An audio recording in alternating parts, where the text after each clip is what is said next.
Today's guest is Sandeep Medisetty. Cool name, right? Last week we had Kalyan, the CEO of Alma Base. So Sandeep was the founding team member at the same company, and then he carved his path to success by stepping into roles like account executive to handling the whole sales function. I've known him for a while personally. He's traveled to 24 states in the US. I kind of envy him. I can vouch for the team he has built and the processes he has set up at Alma Base. Today, he drops his knowledge from his experience and by interviewing countless candidates. If you're a fresher and toying with the idea of getting into sales, this episode is for you. Come on!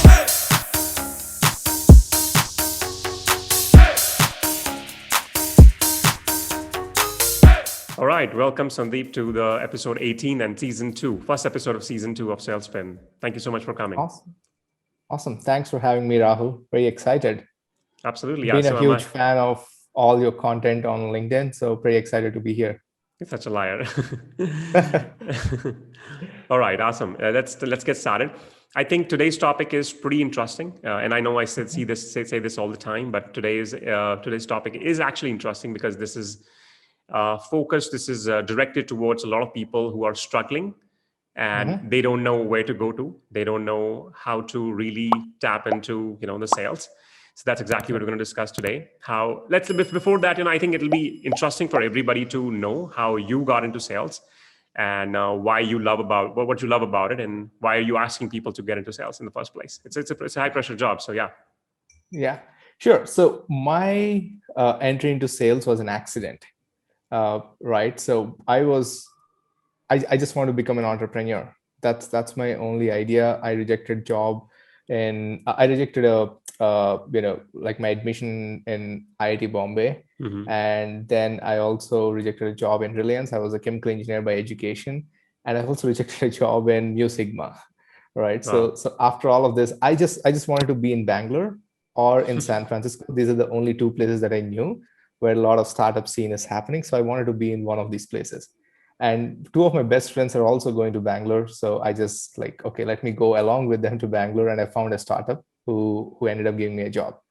And there were standard puzzle questions, etc., as a part of the interview. But at the last round, the CEO asked me one question: "Are you a left brain guy or a right brain guy?" Wow. I said, "Oh, I just have one brain. I don't know what's the difference between both of it." Right. So he said, "All right, so let's figure it out. We like you. We'll give you a job." And I joined in a very, very generic role. Right. Okay. Which was to do marketing analytics, playing with Google AdWords, talking on phone with anyone who calls whenever there's no one to place an order for t-shirts. So we were doing B2B e-commerce. Unlike all the e-commerce that's happening at the time, this is back in 2012, there are 1,000 companies which all started as e-commerce, right? So I absolutely did not have a plan to get into sales.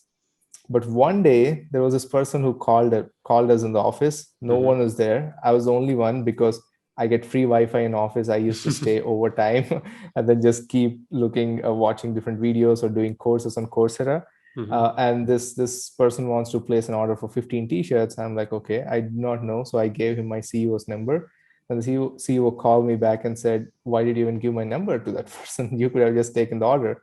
I'm like, okay, I don't know the details. So he gave me how to run a sales process, like in terms of taking the details, sending a payment link. I did all of that. That's my first sale. Wow. That is. So I did not even know. Yeah, I did not even know that's sales, but that's my first sale. That is actually pretty nice. So how long has it been since you sold those first t-shirts?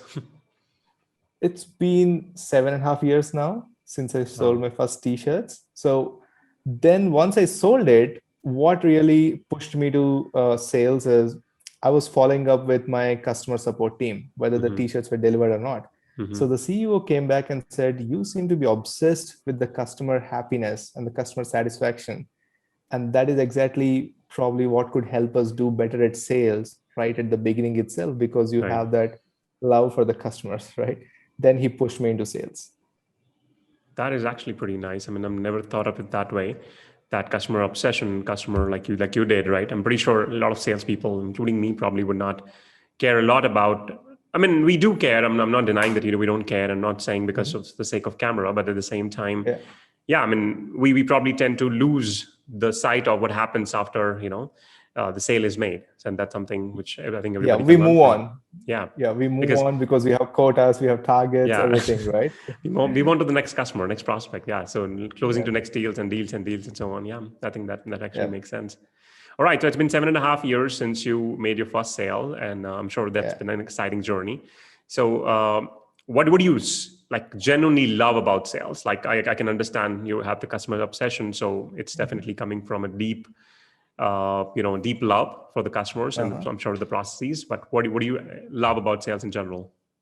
So I feel that sales is that first interaction in a way. Like there would be marketing, but sales is where people would start talking to you as a business, right? Mm-hmm. So and if that first impression is broken, and I think there will be a trickle down effect, and it affects the whole business.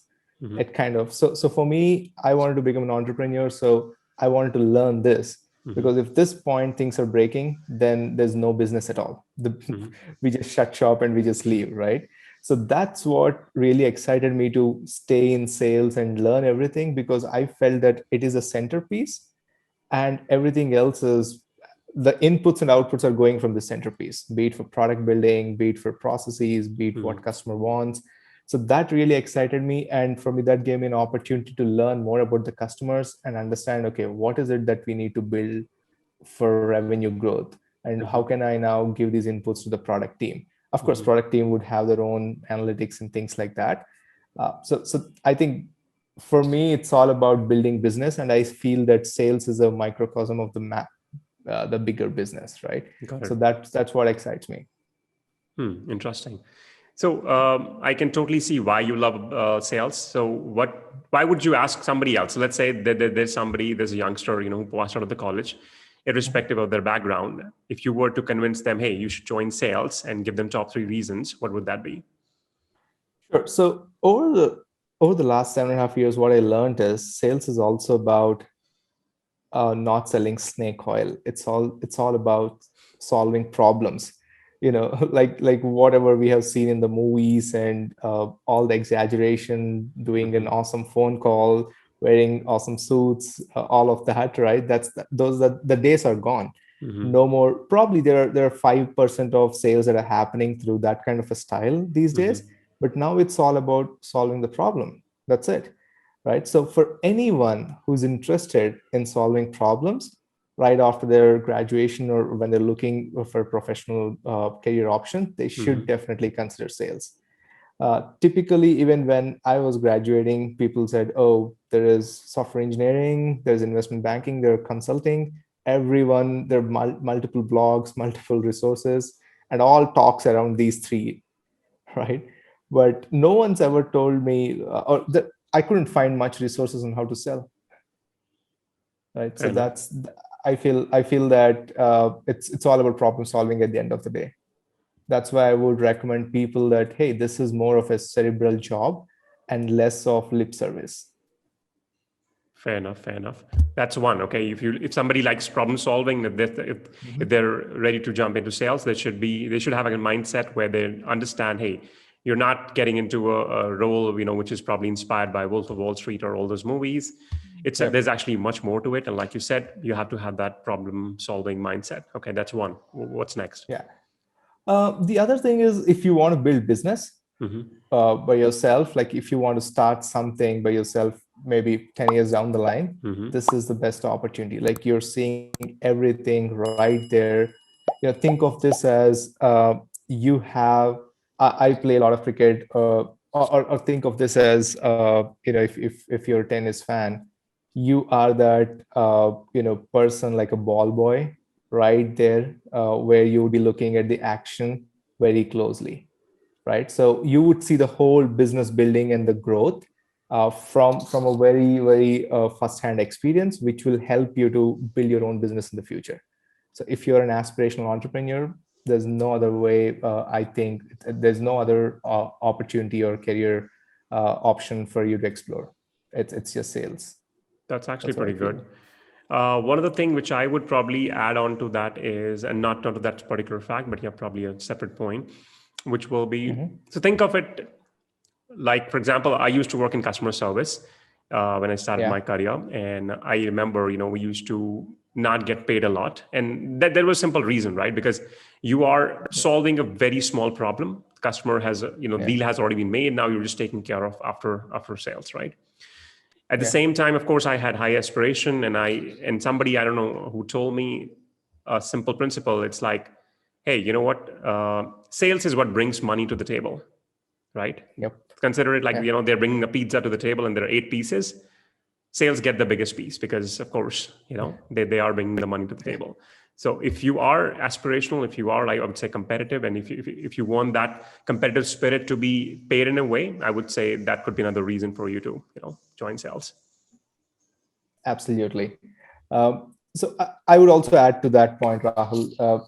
Let's say you also want to get involved in the product at any point in time, and you are this non-tech person, like a chemical engineer like me, who doesn't understand tech much these days. When I say tech, it's all software tech, and you want to get into product. Sales could also be that door for you to get into product, because when you're selling a product, you need to understand it, right? When you're breaking it down for a customer, trying to help the customer solve their problem, you should have a deeper understanding. And then the advantage that you have is that you also are exposed to the customer and their problems. So you would be able to give better insights on how to build a product. So in case in the future, if you want to become like a product manager or get into any things around building products, sales could be a great career option as well. No, this is actually another interesting point, because I'm pretty sure not everybody who gets into sales would want to probably stay in sales for their whole life. And I think sales is at probably a perfect junction where, they are connecting with customer success. They are dealing with product day in, day out. So, and at the same time, of course, dealing directly with CEO, understanding the business aspect. So I think, the opportunities could simply be, humongous. So fair point. Yep. All right. So I think you and I both have been into sales for some time. I think you have been in sales for longer than I, and I think we both have hired freshers, people with absolutely no experience in sales, and including me, including you, right, who come from absolutely no background in sales whatsoever. You come from technical background, I come from hospitality background, and we both have been fairly successful. Like, I want to probably use the humble terms. Okay. Now, I think and we both have also hired a lot of freshers, right? And we have also made them successful in ways. But I think what we have not done so far is giving people a blueprint. Like, hey, if you follow this, you would be able to get into sales. So for a lot of people, first, they don't know why should they get into sales, which we have already clarified for everybody. Second, even if they now, and I get a lot of requests from people on LinkedIn every day, hey, I want to get into sales, but I don't know how to. And they are probably, trying to approach the sales in a similar way, where, example, they're actually sending me like a long, lengthy email or a LinkedIn note with their resume, hoping for me to, go to the profile, go to the resume. And again, given the time and given the other commitments, it's not possible. So I think I would love to know what advice would you have for freshers? How can they crack their first sales job? Yeah. Just a disclaimer here. I have borrowed some of these ideas from your book as well. The one that you put last year, where you were helping a lot of people during COVID who got laid off and who are looking to switch careers, right, from different segment to software industry.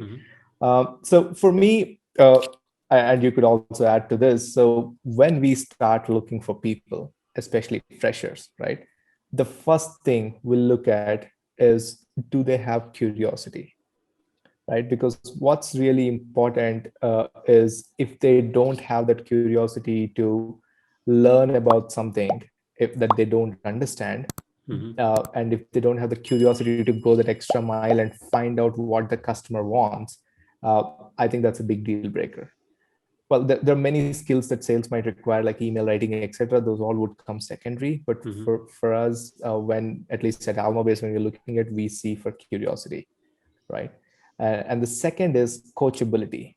And what we feel is, if a person is coachable, who's receptive to feedback, right? So we always give feedback during our interview rounds. I could talk about the interview process as well, but we keep giving a lot of feedback during the interview, and we see how they respond.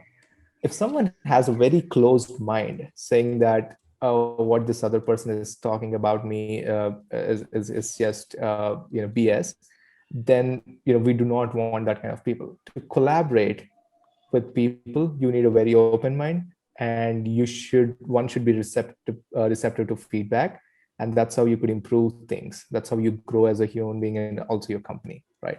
So that's the second thing. So first of all, these are the two things that we look at, and once we check these two boxes, then we go for the next things. uh, what do you say? What do you look for? I think these 2 points are, I mean, of course, we look for a lot of things, but I think you have already nailed the answer, which is by understanding how curious the person is, how coachable they are. I think I look for coachability, of course, like as a primary factor, and then of course curiosity. But again, there's no way that you can say, hey, this should be like have more weightage. I think both of them are. What I also look for is, I am pretty sure what I'm going to say is probably like aligned to curiosity again. I look for hunger. I look for how far they want to go. Yeah. But at the same time, that's not a factor on basis which I probably reject candidates. So, for example, this is something which I believe I have learned from my experience in the past 2 years. Someone who does not have the hunger right now could be a possibility. They're too young to even show that hunger that, hey, I want to reach there, because they don't have the roadmap right now. That's something for us, for leaders, to provide them. So I still look for hunger in that sense. Like, for example, how do they approach anything? For example, let's say if they want a video game from the parents, how hungry were they to get it? If the parents said, hey, get 80%, were they actually committed enough to actually study that hard that, hey, I'm going to score that 80% and actually get the video game? So if you cannot do that, and this is how I probably judge those small aspects, like how hungry you are. It could be like, you had to appear for the interview. What all did you research? And most of the time, and a lot of times, freshers do not understand the importance of this aspect. So if they were not able to, let's say, research for the job, why would they work hard like when they're actually on the job? Right. So this is the time to impress. And if they're not able to, bank on clear these factors, I think, then there's a problem. Yeah. I agree. Yeah. Hunger, kind of, in other words, drive, right? Like, what is it that they have? And you're right. Like, we also asked some stories on, hey, what is it that you did beyond academics in your life in general, like any story, right? So want to understand what kind of a person they are, which is also very essential when you are getting this person into your team, because they're going to work with other teammates, right? So these are the baseline, right? Like, let's say hunger, curiosity, and coachability. But now, on skill wise, we know that these people are freshers, right? So imagine a person like me who's a chemical engineer, or a person like you who's from hospitality industry, and there are no courses for sales. Usually there's no MBA kind of a program. Even in MBA, they teach marketing, but no one ever teaches sales, right? So now, what is it that they need to build on in terms of skills? So what we look at in skills is, can they write a good email, right? And can they understand the product that we are selling and break it down in terms of helping the customer, right? And then the last thing would be, are they eloquent when they are starting a conversation? Do they have that clarity in communication, right? It's less about the kind of English or the vocabulary that they have. It's more about the clarity of thought that they have. So these are the three things that, in terms of the skill, that we look at.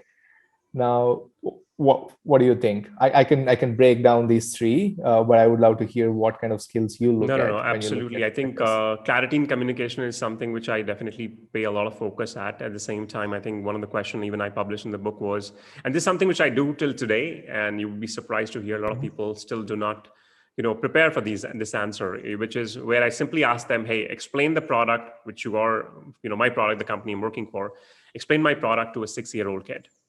Do not use any jargon, do not use any technical language. Get to the, dumb it down, just dumb it down to the 6-year-old kid. And if they're able to nail that, then I go even further. Then I say, hey, now you explain this to a 60-year-old woman or 60-year-old man. Okay. Now, what I want to see is how quickly they are able to switch the context from a 6-year-old to a 60-year-old, because I also want to see that how fast they can think on the feet.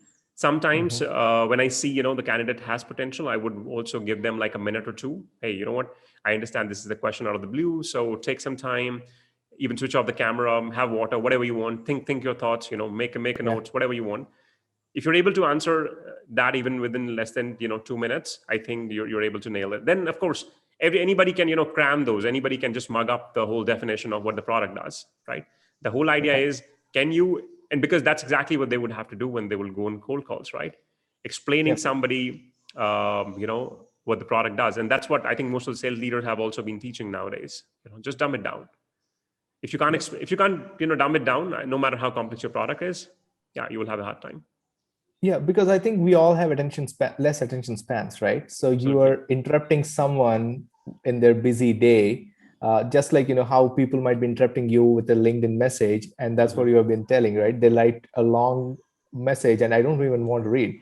But imagine like it's just a 2 minute read for you. You would love to read it, and if it just takes less than 1 minute for you to respond, you would respond, right? So True. similarly, when we make calls, if we can dumb it down so that people can understand in that 60 seconds that they give us, and then we could take the conversation forward, that would be awesome. That's a very useful skill, Fair enough. right? Yeah. Sandeep, you talked about email writing, and Mhm. what I want to do is I want to be probably devil's advocate and then say, hey, you know what? This is my first time getting into the sales job. I have Mhm. never written an email. I probably have written email to my colleagues, let's say, who were students, or from my professors, or probably way back Mhm. in school. I don't know if Mhm. schools allow email, or we still stick to the letter thing. Anyways, so whatever I have learned, and this is actually a problem, right? So I remember how we were kind of taught how to write an email, or probably a letter, when we were in school, right? Those were all used to be Yeah. lengthy. Those used to be like a certain format, which was probably discovered in 80s or 90s. And I'm not Yep. sure if schools or colleges have kind of developed or probably have evolved from there. So if we are judging them, let's say, on email writing skills, where they have not been taught, like you said, there was no marketing, there was Yeah. no MBA. How do you Yeah. how do you judge them on email writing skills then? Yeah. So I would really look at uh, three things in the email. Hmm. First and foremost thing, the clarity of communication in terms of what is it that they're asking me to do in the Hmm. email, right? So are they just, I receive different kinds of emails. And people write like 400 words, 500 words, and I get lost in that. Right? So the first thing is, make it very clear and crisp. Make it less than 150 words. If someone is writing an email to me in less than 150 words, I'm open to reading the full email, even though Hmm. it's garbage, right? So that's the first thing that I look at in people. And the second thing is, are they using fancy jargon, right? If they're using fancy jargon, that means even they don't understand, and even I won't understand it, Hmm. because I don't know what some of the words that they're using mean. So are they writing it just like what you said, explain it like it's for 6-year-old? Are they writing it the way they speak to a 6-year-old? Very simple English, just like very common vocabulary, no fanciness. I would look at that, right? Then the third aspect is, are they writing something about a problem that I'm currently facing, or something about that I could Relevant relate to, relevance. right? Relevancy. That's the key, right? So if they check all these three boxes, yes, so that's a good email for me. And in school, as you mentioned, I think the best emails or the letters that we wrote is write a letter to the principal asking for leave in 400 words. Probably those are the kinds of letters that we have written in our English coaching, right, in school. Correct. Yeah. Yeah, I think you already nailed everything. I think one thing I probably want to add to the email writing aspect is, make it about me, right? Most of the Yeah. emails, most of the messages which we get are, hey, I have done so and so, I have no experience, or so and so experience. And one thing probably annoys me is when people say I have 3.2 or 4.8 years of experience. Anyways, so yeah, it's so I think most of the emails or most of the messages I get on LinkedIn are all about them. It's not about how they're going to solve a problem for me. And I'm only talking about emails or messages which I get from freshers, people who have no idea about the job. Of course, people who have been doing this role for some time, they already understand, so I don't face the problem with them. So yeah, I think make it about me. I'm not saying that Yeah. write fancy things, write why you like about me, and just be relevant, like Sandeep said. that tell me, hey, I see that your company is hiring for SDR. I noticed that one of the requirement for this role is perseverance. One of the requirement is XYZ. And this is how I excel. And maybe give an example how you were able to, showcase that similar particular, trait in the past. I think that will probably make things more interesting. Totally. Yeah. Relevancy is extremely critical. If not, I'd be like, oh, this is not for me. Well, it's a good email, but not for me. I'd just ignore it. That's it. Fair enough. So these are things which we look for. Again, if you want to get into details, I think you can probably download the ebook, which I will put the link in the comments. Let's move on to the next phase, which will be, now you have already chosen a company. Let's assume that you've chosen a company, and let's actually go take a step back, Sandeep, and maybe when you can probably talk about how can people go about, let's say, choosing a company. Now, there are tons of companies. If I'm a fresher and I'm thinking from like a fresher right now, I'm coming to Sandeep and I'm asking, hey, Sandeep, I know I want to get into sales because I'm inspired by you, or let's say 10 other people I know in sales. How do I choose a company? What to look for? And then we can probably ask more questions. Sure. So the fundamental thing that I would do if I were like about to graduate and looking for a job, right? First and foremost thing, I would go and read or just look at what are all the companies out there. AngelList is a great database for that, right? And I would say like, okay, what are these Series A startups? I would that's how I would approach it, or some of the other filter that I would put it, startups that are older than 3 years old, because these startups have crossed a certain kind of threshold in terms of either profitability, bootstrapping, things like that, right? And then I would also look at any verticals if at all I'm interested. Let's say I'm someone who's interested in say customer support software, but these are very hard at a very early stage for you to even say that, oh, I'm interested in this particular vertical. So I would keep that open, but if someone has the clarity, put that as well. Like I want to do only education software, right? Or I want to do only e-commerce software or logistics software. There are different ways that you could filter. And then look at all those companies and go to their website, spend like around 30 minutes. Try to see what does the team page says, which talks about culture and values typically. Then try to see, what does the product do, right? Were you able to understand the product? If you're not able to understand the product, that's a big red flag. That means the startup they don't know what they're doing yet, right? Or they might be just in the process of figuring it out, right? And then the third thing that I would say is, what are the customers saying about the startup? There is no better validation. Yeah, there's no better validation than a customer testimonial out there. And there are platforms like G2 Crowd, Capterra, or generally Trustpilot and review websites like this. You could go and read what the customers are saying. Now, based on these three factors and the filters that you've already put, you can go and shortlist 10 companies. Don't do more than that, because 10 is also a lot, right? Probably I would even bring it down to 5 companies, right? Now go to LinkedIn and look at who are the sales leaders, or who are the leaders. It could be CEO as well, or the COO, or any other co-founder, and see what they're doing, what they're saying in general, right? And follow them, and keep observing what is it that they're talking about the company as a whole, get a better understanding. Once you get that and you feel comfortable, hey, this is a company that I really love, right? Over the past 1 month, I have been researching, understanding, learning about it, and I really now want a job in this company. So now reach out to the sales leader. If you see a hiring section there, don't ever go and apply directly. I have never ever got an interview call, from any HR ever. If you're a software engineer, you're in the best place you might get, but not in sales, right? Absolutely. So I think I would want to probably elaborate on that. Yeah. I myself, if a company I'm working for, you would see that, my company has put a job out there. If you are applying through that portal, trust me, you're never getting a call.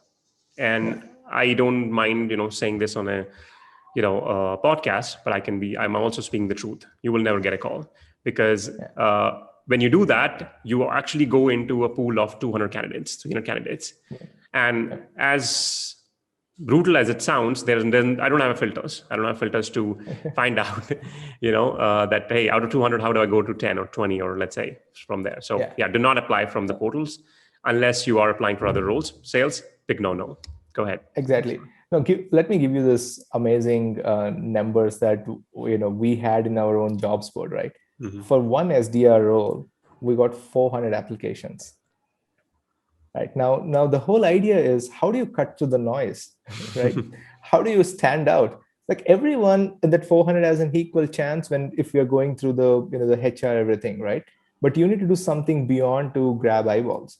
So that's why I'm saying that go to LinkedIn, look at these leaders, what is it that they're saying.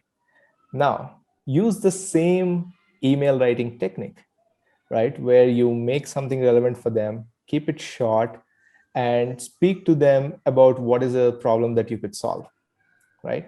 And the way I would say is, I would also recommend people to take one step and say, you build a 5 email follow-up process. Write the first email to see if you can grab like a 15-minute conversation with that sales leader Mhm. to understand about their product better. If not, then the second email follow up with a 1-minute video pitch of their product to them, like saying that, hey, you know what, I've done some research and this is what I understand about the product, and if you give an opportunity, this is how I pitch the product to the potential customers, right? And then the third email, probably I would say, hey, here's a small deck that I've prepared on how I would present the product to prospects in the future, Mhm. right? And in the fourth and fifth email, I would emphasize on, hey, here's what the customers are saying, and here are probably what we could do better in terms of the product, and here are some ideas. So what is all of these emails essentially saying? So one, it's showing your curiosity, it's showing your research of going above and beyond to learn the product, and it's also showing that you have some ideas to collaborate and make things better when you join the team, right? So that's how I would approach writing to a leader like that, right? No, that is actually a And great approach. I think I'll probably add on to that. Um, I mean, like we already discovered, we already agreed that, do not apply on these portals. Best way is reach out to leader. But there might be a bottleneck, Let's say leader does not accept your connection request. Okay. yeah, What you can do is use a lot of free tools out there, find the yeah, email address, write them an email like Sandeep said. If email does not get your reply, I mean, of course, what you have to do is not just send an email. You have to track the emails. If you see email has yeah, been open, take an action accordingly. Do not shy away from saying, hey, I know that you opened my email 15 times because I've been tracking. What is holding you to get back to me? Send them a video. Okay. Give them another reason. Show them show them a variety of things which you can do. For example, when you do the video, you're actually basically telling them, hey, I'm not afraid of being on camera. Video is the yeah. next big thing after email. People would want that personalized experience. So yeah, I'm actually ready. So I think that could actually be the game changer.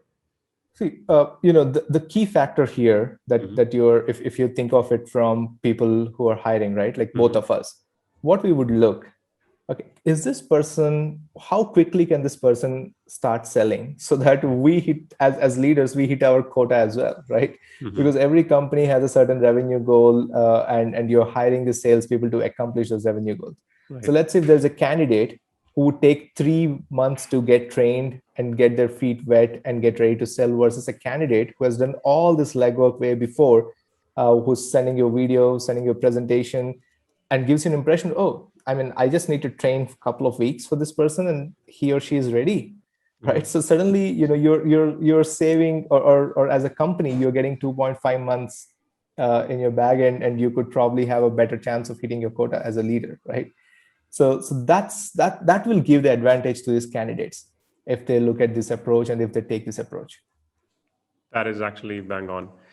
I think one more thing I would probably want to add on is follow a variety of sales leaders in your country, respective country, whether in India or US, just to get a hang of what these leaders are talking about, because that will give you a sense of what they are concerned about. So, for example, let's say there's a sales leader who's talking about how he hired, let's say, a last person who turned out to be a failure because of Mhm. XYZ reason. Just an example. Now, what you can do is you can use that as a reference point and say, hey, you know what? I am reaching out because I noticed that you hired somebody who did not meet your expectation because of XYZ. This is how I can excel in that particular sphere. So that is how it can Yeah. give you an edge, which nobody else will be able to. So I think, Sandeep, that's a great point. Could you maybe so let's say, if again you be talking to freshers and a lot of people who are trying to Mhm. get into sales, who should all they follow on LinkedIn? uh, like typically Mhm. freshers are getting hired for SDR role, the sales Correct. development role, right? So first they should follow you on LinkedIn. It's not because you're hosting this podcast I'm saying that.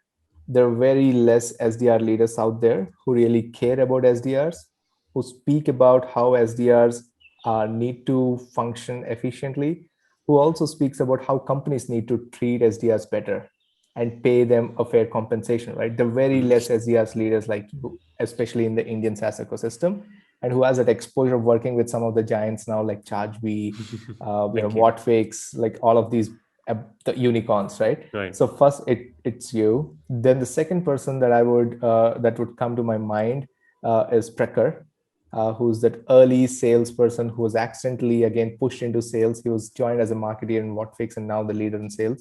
He Right. has got a lot of things to share as well. And then there would be other Lakshman from Outplay. He's building a tool for just SDRs, right? So he has a lot of insights, and he typically speaks a lot of stuff around how SDRs can do prospecting and succeed. Right. These are the three people in Indian SaaS ecosystem that comes to my mind. And I would also suggest people to just broaden this whole Right. following on LinkedIn, because LinkedIn is free, right? There's no paid thing that you need to do to follow people and learn. I would say Morgan Ingram is one person Agreed. who does a pretty good job of how to prospect.